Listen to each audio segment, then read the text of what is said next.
High, welcome to my 37 minute blog. আজ শ্রাবণ মাসের শেষ সোমবার। আজ প্রচণ্ড ভিড় হবে, তাই ভোর 4টার সময় উঠে বেরিয়ে পড়েছিলাম খানাকুল ঘণ্টেশ্বর মন্দির যাওয়ার জন্য। আমরা রাস্তায় যাচ্ছি, তখনই অনেকে জল ঢেলে ফিরছে। টোটো কাকু বলছে আজ রাত 2টো থেকে নাকি লোকজন যেতে শুরু করে দিয়েছে জল ঢালার জন্য। মন্দিরে এসে দেখি তখনও তেমন ভিড় হয়নি।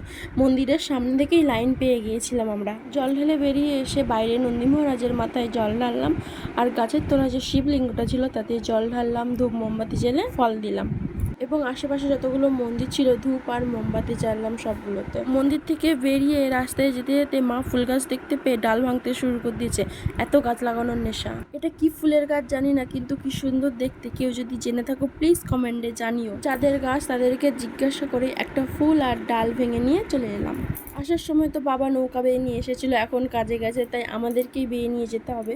মা আর পিসি বাঁশ টিলছিল আর আমি কেরাল ধরেছিলাম। পিসি বলছিল পারবে তো নৌকা বাইতে? আমি ছিলাম ঘাটালের মেয়ে, যেখানে 6 মাস জলে ডুবে থাকে, আর নৌকা বাইতে পারবো না তাই কখনো হয়?